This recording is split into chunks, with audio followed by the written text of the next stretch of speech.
Welcome to Talking Heads on USA Global TV, starring the one and only wonderful Dr. JACALYN. It's a prestigious place where world-class influencers and experts meet, and where you'll find the most trusted advisors and coaches for all things in life and business. Visit usaglobaltv.com to sign up for our newsletter, get the value you need, and be first in line to learn about events and giveaways and other valuable content. Connect with us.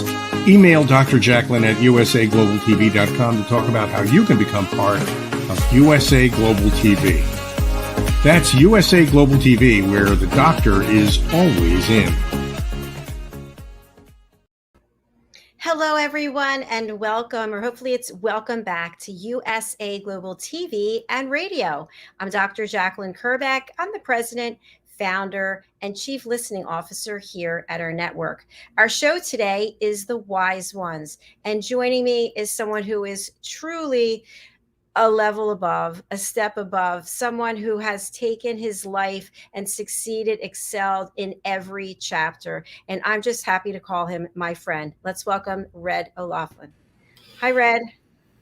Hello, Dr. JACALYN. You always embarrass me so much when you introduce me like that, but I appreciate it tremendously. Thank you for those very kind words. Thank you, Red. It's always good to see you. We've been working together now. It seems like, I don't know, a long time, but when we work together, things get done.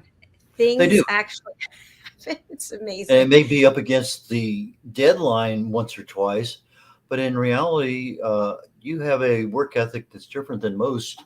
And, you know, from what I've observed, you just don't sit there and wait for something.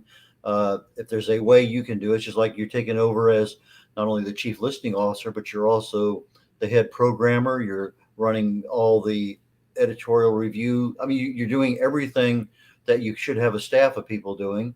But, you know, you started up a business, and there's certain things that you have to do to get it going, and you got it going and you expanded. But, you know, now if all those dollars are going out for other people, you know, then it's not quite as successful, and you don't have as much time so anyway, you've maximized a lot of the expertise of being able to go, just like you did with your PhD. We've talked about that in the past. You know, that was a rugged program you had to do in order to get that thing done in a timely manner. It wasn't timely, but it was still a major effort to get that done. So with USA Global TV and Radio that came about, the ability of you to adapt. Okay, I can do this. I can do that. I can do, you know, just like becoming an author. You know, we became an author. You became a #1 best-selling author. You became an author again. You became a #1 best-selling author again. And here we go. You have a series of 7, I believe, children's books that are currently in your brain. We have one that is literally done minus a couple illustrations, and that's going to be, didn't we talk about putting that out for pre-sale, pre-order here pretty soon? It's available for pre-order right now over on Amazon, and our launch date is November the 26th. And we could easily launch it before then, but I'm thinking just for marketing purposes with the holidays and whatnot, that it might be better to keep it until the 26th. But we're already working on the second book. And then lo and behold, today, actually this morning, I'm always checking my phone, even in the middle of the night. One of our team members, Madeline Chan, I asked her for some content for something. And now I think we have another book that has nothing to do with this book series. So I'll be filling you in about that. But it's a lot of fun. It's just, I feel like when I was in the corporate world, I was also always doing a number of things. I always had side gigs because I'm a very curious person and I really like to learn, which is a big reason why I love doing this platform, because every show I'm learning something from someone. And I just am excited about it. It's what really drives me. So very true. I can imagine with everybody you're talking to, what, 20, 25 or more shows a week? 29 now. Jeez, I mean, last time I think you told me it was like 25 or 26. You know, yeah, it's 29 before you know, now. it'll be 129 shows a week, regardless. Anyway, yeah, you're a sponge. You absorb a lot of information, and I just can imagine just sitting there listening to people talk, asking questions, getting things clarified. That might just really just go in the brain and just be completely, you know, discombobulated for a while. Okay, now it's starting to line. That makes a lot of sense. I can do that. Or I know somebody who needs to know about that, and it just kind of goes from there. But tell me, Yes. why did you leave you had two really good books, business books, and now you did a children's series. There must have been a reason. What rationale was it to go from a business book to a series of children's books? That's a great question. Thank you.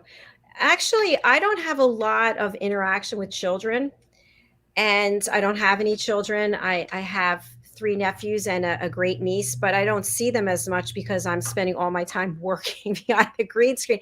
But anyway, the reason why was a number of times on this platform, various guests or co hosts would talk about childlike innocence and how children are like sponges and how children will fall and get up again. And it's not until an adult intervenes and starts telling us, you can't do that, or you shouldn't do that.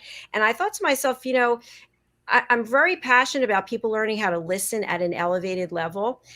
To me, it seems like it's the most basic thing. If your life is not the way you think it should be, how well are you listening? And what kind of relationships do you have with people? So I thought to myself, as adults, we have to spend so much time undoing what we've been doing. Why not teach elevated listening skills to children so that they grow up with that? And as I've mentioned to you before, and I think you share with me with all your education, I have never been in a listening class. I've taken communication courses, and they typically were about public speaking, but not about listening. So the direct answer is these books are to help children and their family, their caregivers, their parents learn how to listen at an elevated level from age 5 on. So in other words, you have a youngster who can get emotionally wrapped up in a book because they do, and you have characters there, you have the dialogue. But sometimes a parent will read to a 3 or 4 year old because they don't have those reading skills. And so the book is a twofold one. One, primarily, is concentrate on the listening ability and improving it for the youngster, the young child. But also at the same time, why not do the exact same thing and provide that level of growth for the parents? Uh, that certainly makes a lot of sense. Thank you. And thank you so much for being a part of it. I just put up the book cover, and I also want to share that red is featured in this book as the red ibis. And we're actually going to interview you on the show that I just put up the graphic. Let me see here. We're going to interview you on this show as well. But so, why did you want to be part of this? Well, I think anything that has Dr. Jacqueline in it is probably a good thing. Oh, thank You you, have Red. been very, very, very good to me already. So I joined you, I'm going to say not quite 2 years ago. We had a conversation. I was a guest on one of your shows, and I think at that point in time, I talked about how easy it is to be a writer, how easy it is to author a book. Something as simple as just answering a question like, tell me about the first car you ever had. If you structure a book as a interview and you have a question, you know the answer to the question. You can tell it without even thinking because you know it so well. So if you put a series of these questions together, then they become chapters in a book. And each chapter has bullets underneath the question. So you have bullet, bullet, bullet, bullet, bullet, and you're not losing your track. You just kind of, okay, that's what I need to cover next. And you just going down and you have a conversation with somebody. And when you do that, you're looking at them eye to eye. And as such, you gauge their involvement in what you're doing. I mean, if I'm kind of back like this and listening, that's different than if I'm up here and I'm really paying attention to what you're saying. And so you get automatic feedback on the information you're putting out. But data in and of itself, just information, is not really something that sticks with a lot of people. But if you add little stories, little vignettes, little testimonials of your successes and failures as you're going through. So you may have a couple bullets, a little story, a couple, three more bullets, another story. Now you're adding that dimension in the interview. And the interview is recorded. Just put it on a cell phone or put it on your computer and record it. There's so many different artificial intelligence programs out there free that will allow you to take the spoken word, oral recording, audio recording, and give you a manuscript typewritten.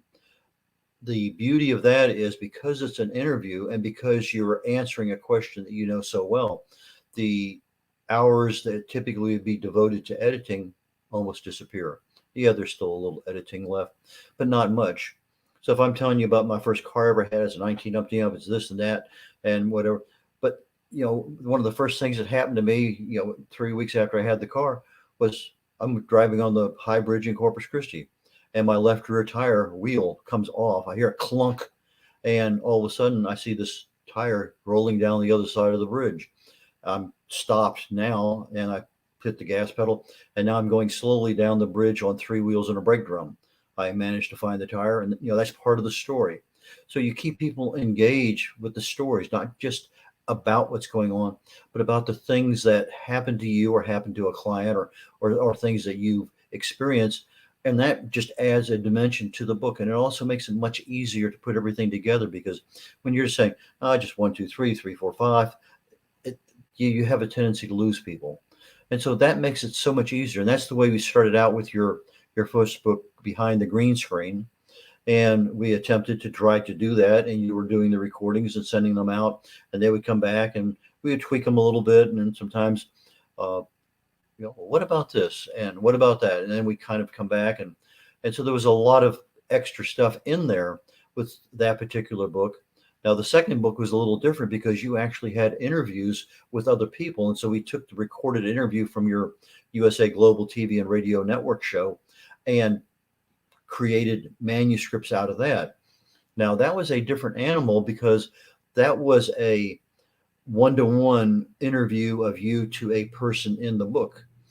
However, that doesn't necessarily always translate very well when you have a whole bunch of different people, different characters, different events, different things going on. So we actually had to change that to a third person kind of story where, here's what's going on. Here's what's really important. And we did the same thing. We kind of brought it along chronologically in some places. And we kind of followed the yellow brick road to make sure that everybody understood, this is what happened.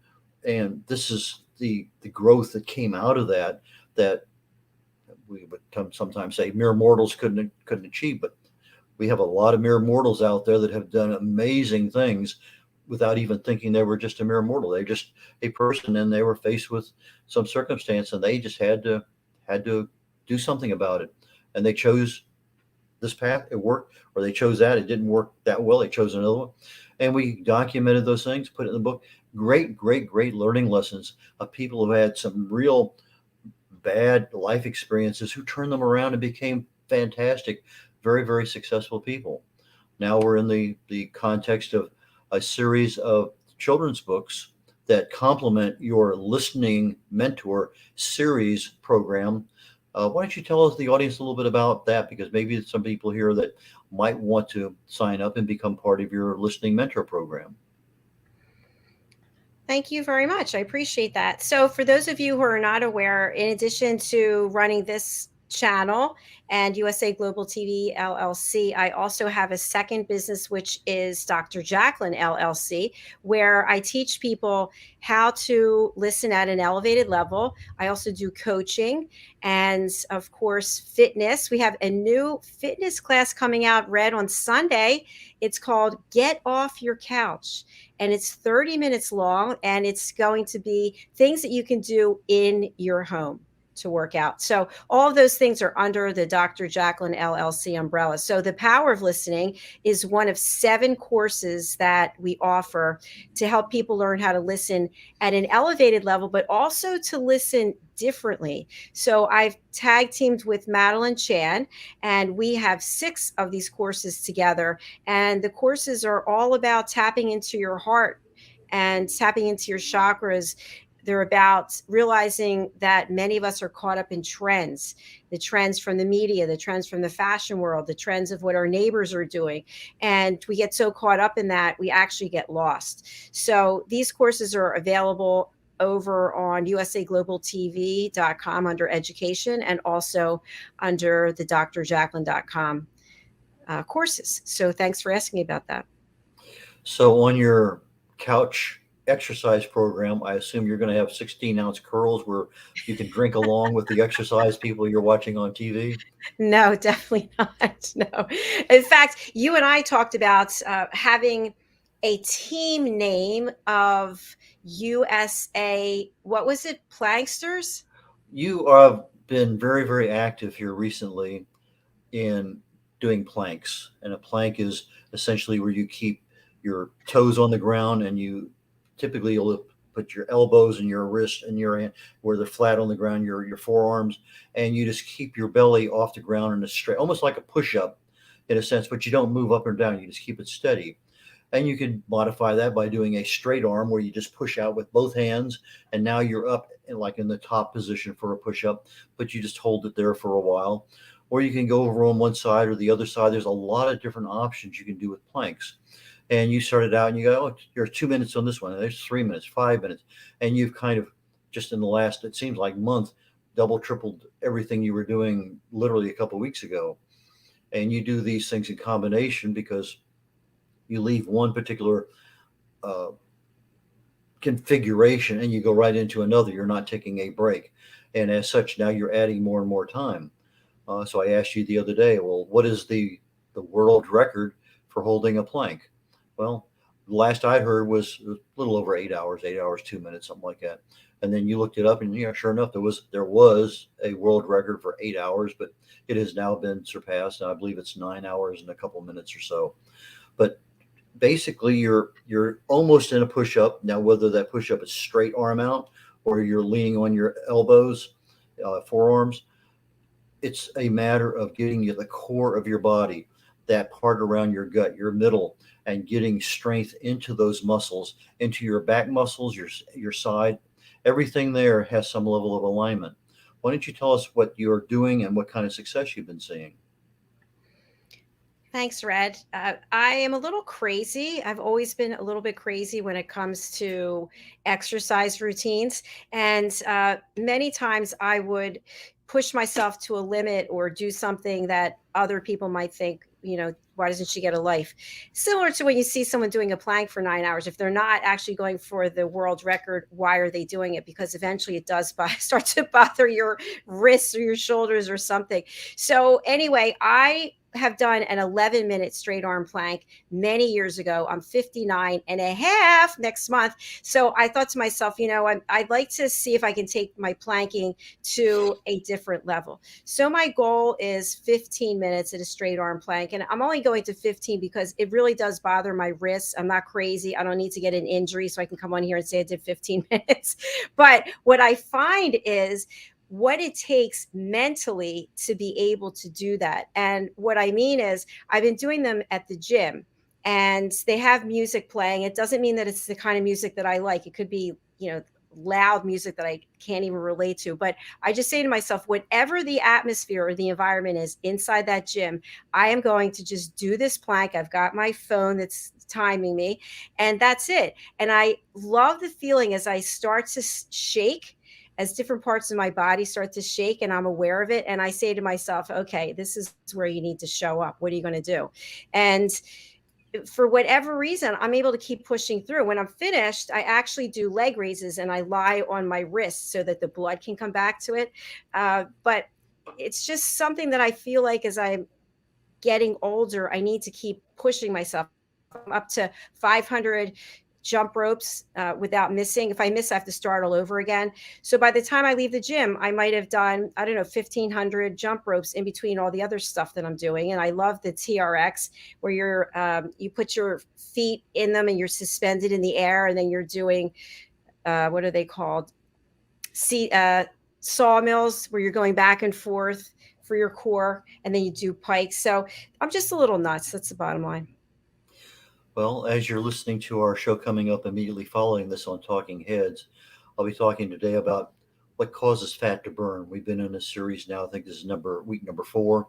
We talked about what is fat, what causes fat to go into a fat cell, what causes fat to come out of a fat cell. Today's talk is going to talk about what causes fat to burn.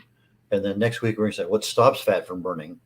And then the final week, we'll talk a little bit about various diets and exercises and things like that that are there. But I'm going to touch on exercise today at the very end. Hopefully, I do have enough time, because as you look at burning fat, you do need some level of energy demand, and that one is exercise.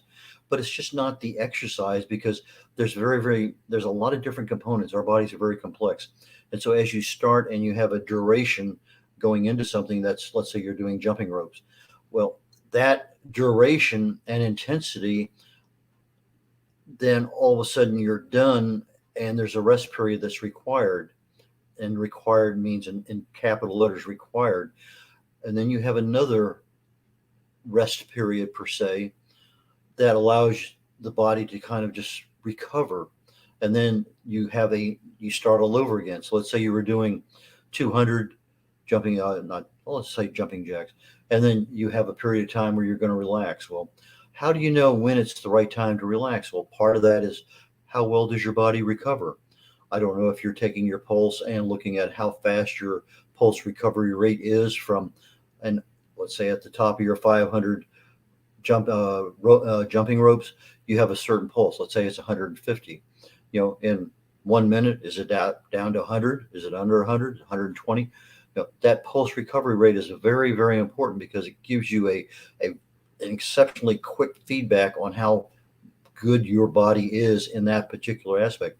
And when I'm running, whether it's sprints or long distance, I always do a pulse recovery rate when I get done, in order to get from 160 down to below 120 or whatever it may happen to be.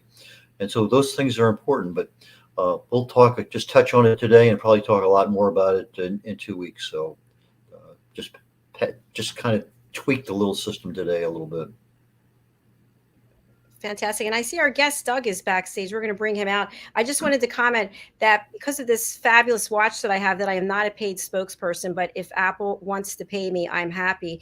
This watch tracks your pulse. It tracks your blood oxygen level. It even does an EKG. It's pretty phenomenal. And it tells you exactly in the morning, your rings are way behind where they normally should be. So today it started talking to me, and I said, not now, I'm working all day. So I put it back on the charger, and then I will actually, as soon as we're done today, I'm going to walk probably 7 miles and then go to the gym and do my thing. So goodbye watch for right now. Okay, so let's welcome Doug Lawrence. Doug, we don't have a lot of time, unfortunately, but Doug's been here before. Let's get him out right away, and let's welcome him. Hi, Doug. Hello, my apologies, technological difficulties. No problem. You're here now. We'll have to have you back another time for the full interview. But tell us what's been going on with you since we saw you last. I think it's been about a month or 6 weeks or so. What's new? The big thing for me that I'm struggling with, has been the aspect of grief. So with the loss of my wife, I'm still struggling with, basically just struggling with grief and that. So there's that part, and I have started working on, and I can't remember the last time I was on the show if I had talked about going away, but I went away to sort of a writer's retreat of my own accord, and was able to spend some time to get started writing on my next book, which ironically is going to have a huge segment on dealing with grief. Wow. So you've been, sorry, go ahead, Red. Good. I was going to say, grief has a lot of different symptoms, symptoms, for lack of a better word. And, some people have grief, and they have sorrow, and they have fear, and they have everything kind of intermixed. So what kind of symptoms are you seeing prevalent in the grief that you're experiencing? Oh my goodness. I'm experiencing, and I haven't shared this with very many people before, but I'm actually experiencing disrupted sleep patterns for a number of reasons. Number one, probably my age and the frequent trips to the bathroom is one thing, but I'm also I get visited from time to time, and that disrupts my sleep pattern. And it's was never something I had to contend with when my wife was still alive. And it's now with the passing and that, it's become something that I'm having to deal with and find different sorts of coping mechanisms to be able to deal with that. Weekends are my nemesis because that's when we used to do a lot of things together, and now we're not able to do so. And so I'm having to find ways to fill my weekends in so that they're not as I'm going to use the word traumatic. That's probably a bit on the strong side, but that there are pieces or elements of it being a traumatic experience for me to have to deal with it weekend after weekend after weekend. And then with, the work that I do as a mentor, I'm also helping others at much the same time. I'm helping others deal with their grief as a result of the loss of a loved one. So it's a bit challenging at times to juggle all the balls. Are you finding some coping mechanisms effective, or do they run out of effectiveness and you have to change over to something else, or do you use a combination of coping mechanisms? I do a combination, Red, but what I find is that sometimes they end up, I sort of exhaust their effectiveness, I guess is the best way to describe it. And I've had to change up different sorts of things. If I want to get a decent night's sleep, sometimes I have to use music. I have a flute music that I play that sometimes works well. And then all of a sudden, after a period of time, it doesn't do what I had wanted it to do. And so then I'm reaching to find what other coping mechanism do I have that I can at least try to see and put that into practice so that it gives me some relief with the sleep patterns and that part of it. And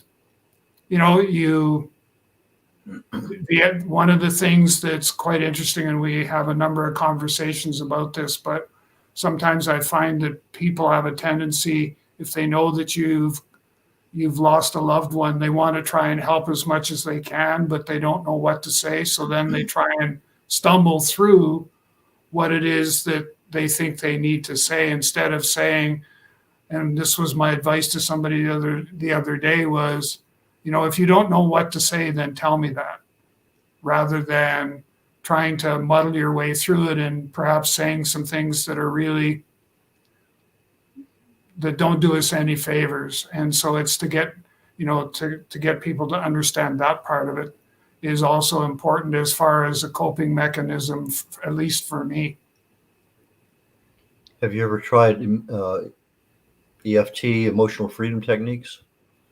I find that when I was traveling a lot, going back and forth across a lot of time zones, the jet lag, I could use that and be fairly effective at getting back to sleep within one day, or at least close to my normal sleep cycle.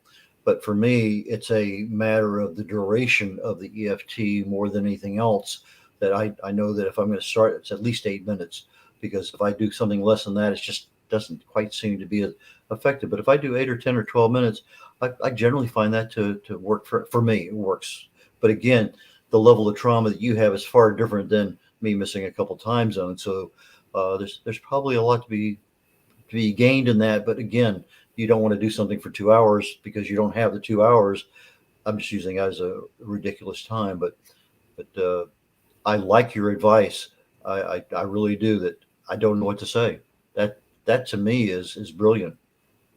And when people start to do that, they go, oh my goodness, that makes it a whole lot easier on me, being the person trying to comfort you and help you, if I don't have to really struggle or try to come up with what should I say. Instead, I just need to say, I don't know what to say.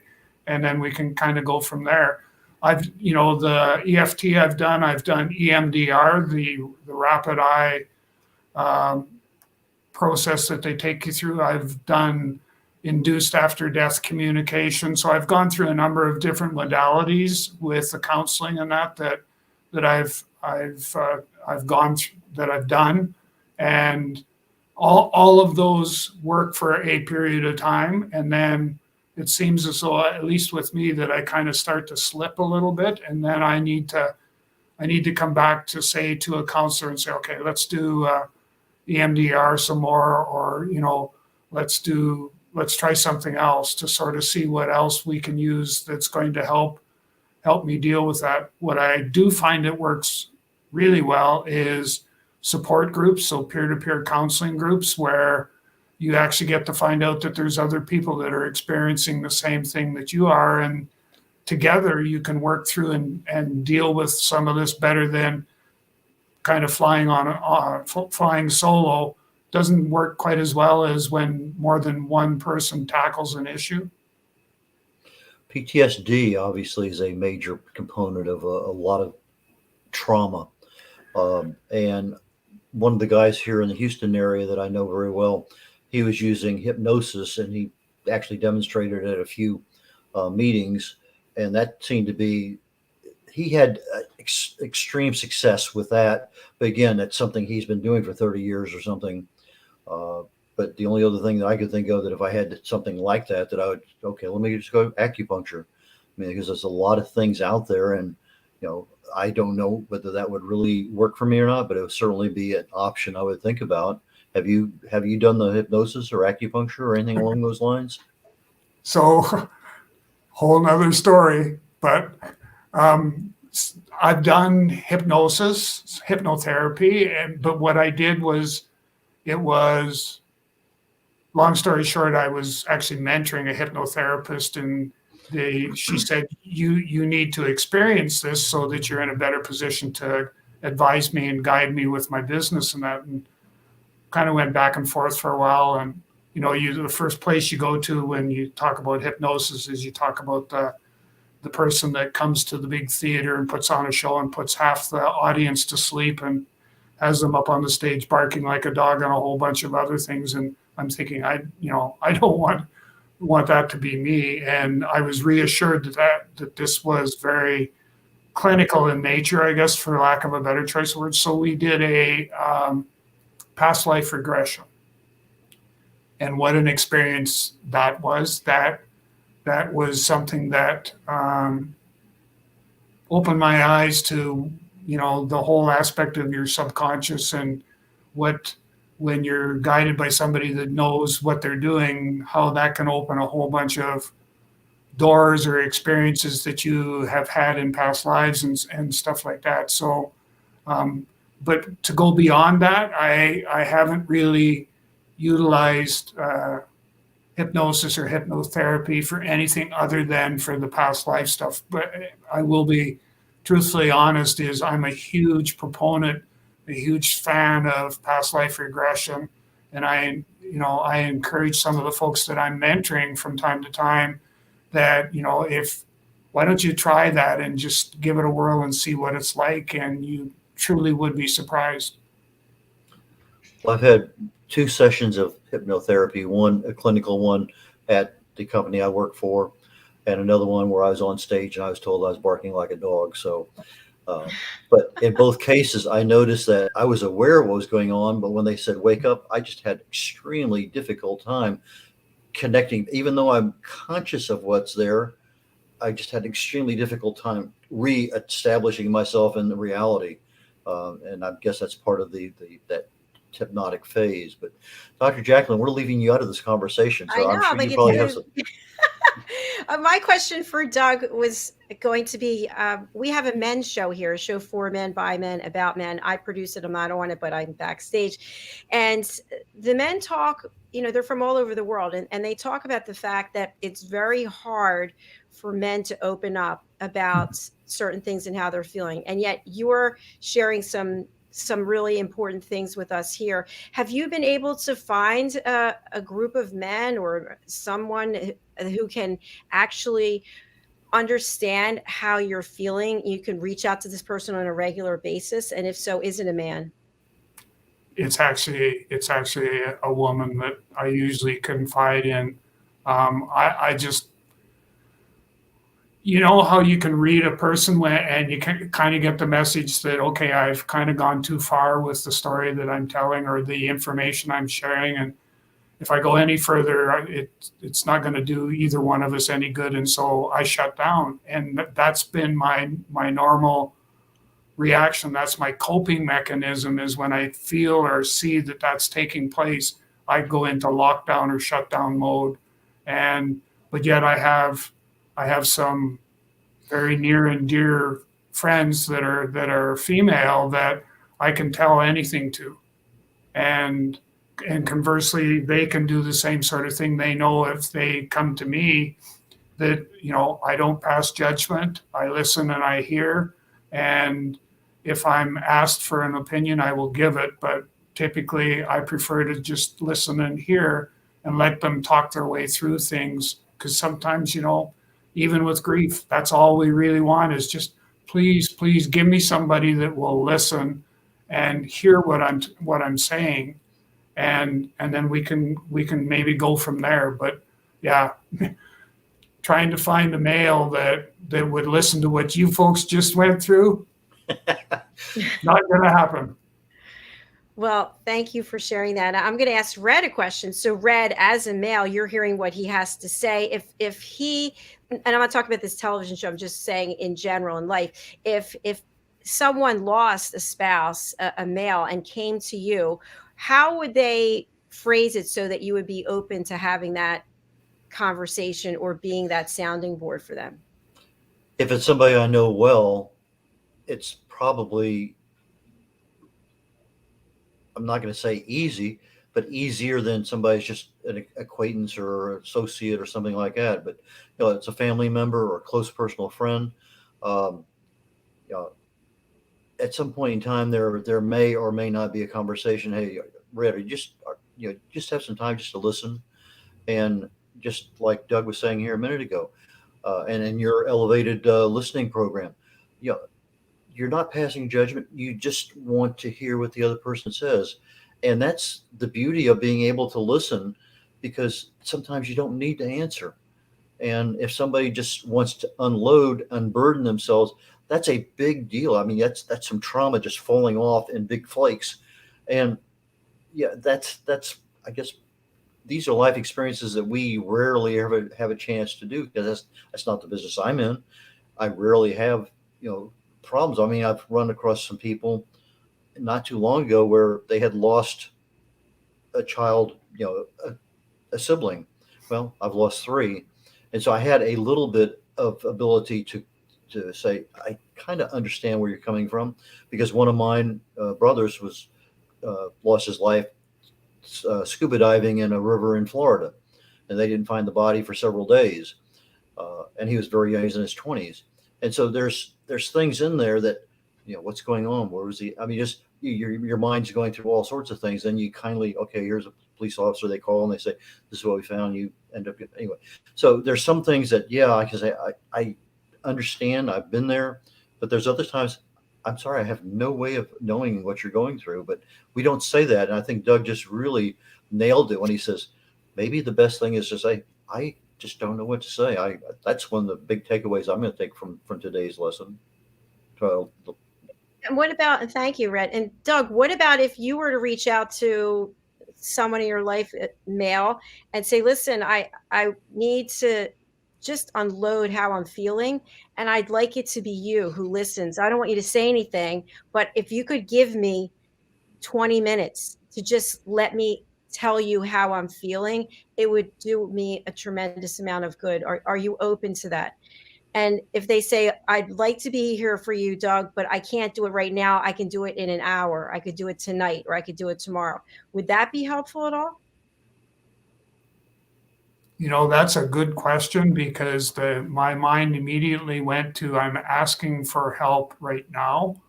And the longer that we delay from the ask to the actual delivery, there are some things that could conceivably happen or take place in between there that could be catastrophic.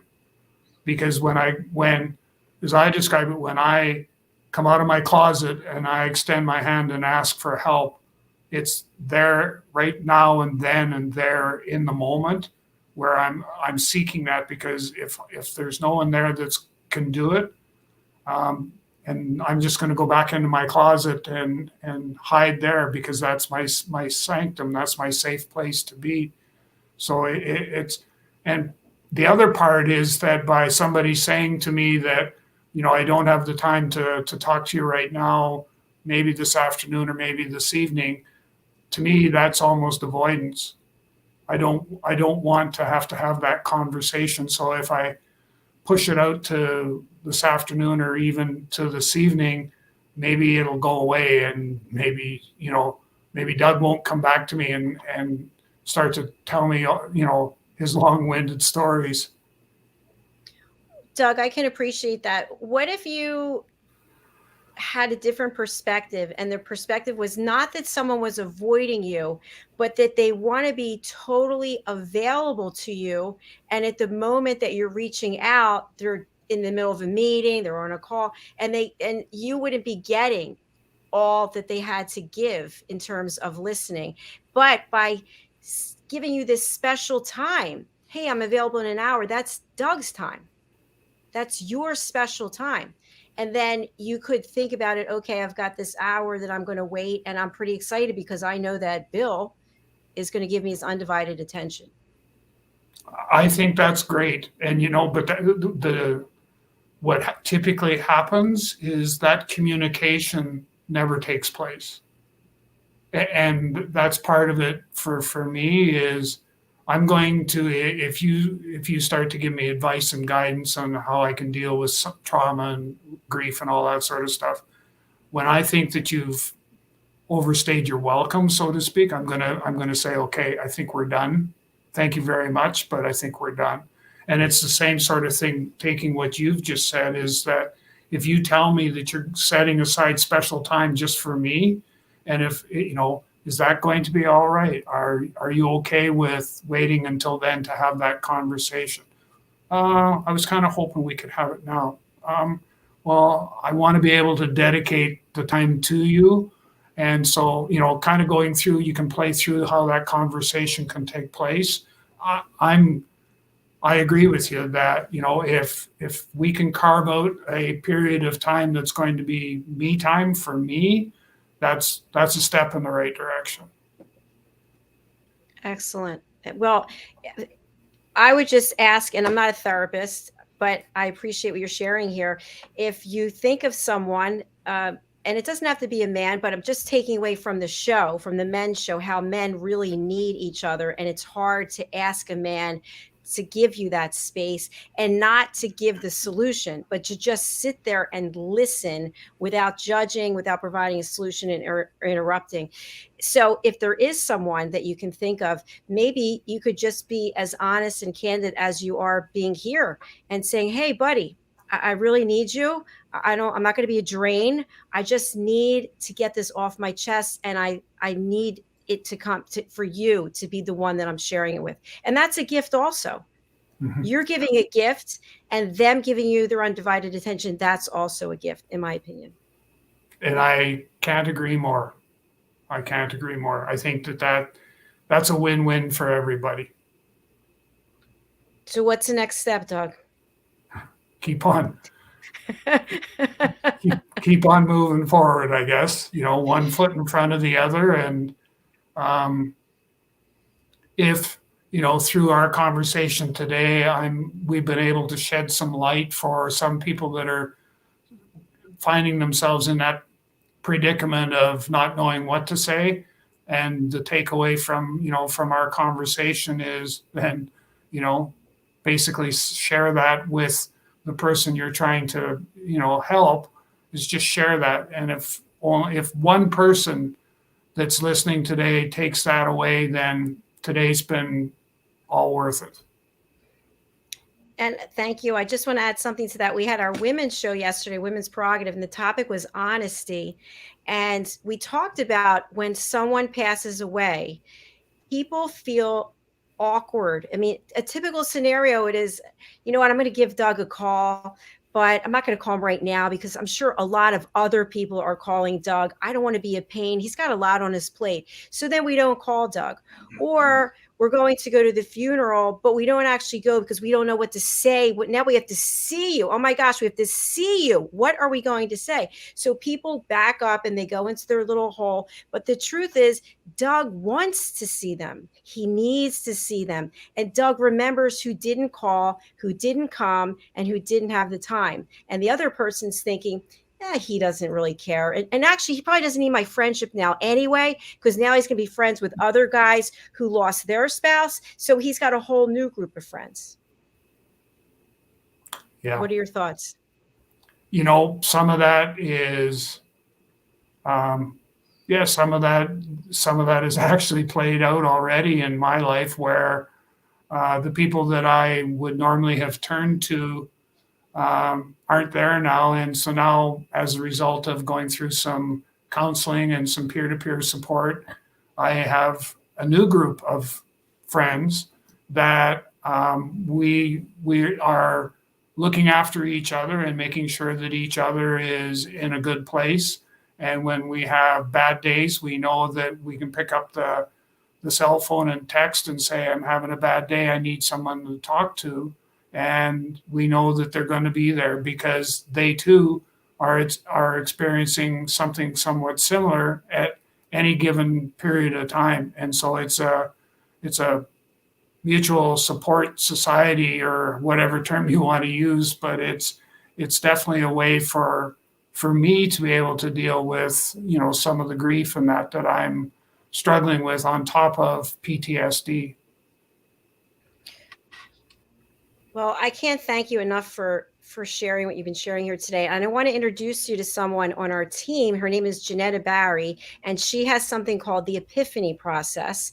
And she lost her 16-year-old daughter to suicide. And it's ever since, she was suicidal herself from what she went through. And now she's been able to help people in terrorist situations, people with PTSD, people who are grieving. So if you're okay with that, I'll send an email and introduce the two of you. I most definitely am. Most definitely. Fantastic. Well, Doug, it's such an honor to meet someone who is just being so real. I mean, you could have come here today and said, hey, we're going to talk about workers in the, I don't know anything, but this is what is coming up for you. And I feel honored that you shared this with me and with Red. Well, thank you so much. And I truly appreciate the both of you for creating this opportunity for me to be able to share that, but also for being part of my journey. Well, thank you. And you're welcome to come back again. And by the way, you can call me. I'm here for you. So if you want to reach out to me, you can do that. Thank you. I appreciate that. You're welcome. Let people know how they can reach you. Oh, my goodness. Okay. So my website is www.talentc, so the word talent, letter C on the end.ca. You can reach me through LinkedIn. So just search on my name, Doug Lawrence, and I will pop. And then you can also send me an email direct at doug.lawrence, LAWRENCE, @TalentC, so the word talent, letter C on the end.ca. And I'll get back to you as quickly as I can. Okay, I'm still typing over here. Okay. .ca is for Canada, right? Canada. Yeah. Perfect. All right, Doug, thank you again. You're doing the good work. And I know it's not easy, and I can't say that I understand at all. I lost my father. I've never lost a spouse, but I just want you to know that I'm here for you. I appreciate that. Thank you. Thank you. All right, bye for now. Okay, take care, everybody. Take care. Bye-bye. Bye. Red, wow. It's not often that you get someone who is so genuine and just willing to share emotions to help other people. Mm-hmm. Absolutely. And my emotions are starting to rise a little bit because I'm looking at the clock. Oh, your show's coming up. Yes. So tell us how we can reach out to you. Easiest way to reach me is through my website, redolaughlin.com. RED like the color, O'Laughlin, OLAUGHLIN, RED RedOlaughlin, RedOlaughlin.com. My contact information there for emails, phone numbers, etc. So that's the easiest way to get in touch with me. And I will be on here very quickly within the next few minutes at another one of Dr. JACALYN's studios, Talking Head Studio, and we'll be talking about what causes fat to burn today, and that's part of our lecture on fat management. All right. Thank you so much. Red and I are signing off for now. I just put Doug's website. You can reach out to him there. And remember, you're not alone. You just have to reach out to someone. And if you don't get the feedback that you want, reach out to somebody else and somebody else and somebody else, because somebody will be there for you, I promise. And I know it's not easy to do, but please don't live alone and in fear or just thinking nobody cares, because somebody does somewhere. All right. Thank you very much. Bye, Doug. Bye, Red. Bye, everyone. Bye, Dr. JACALYN.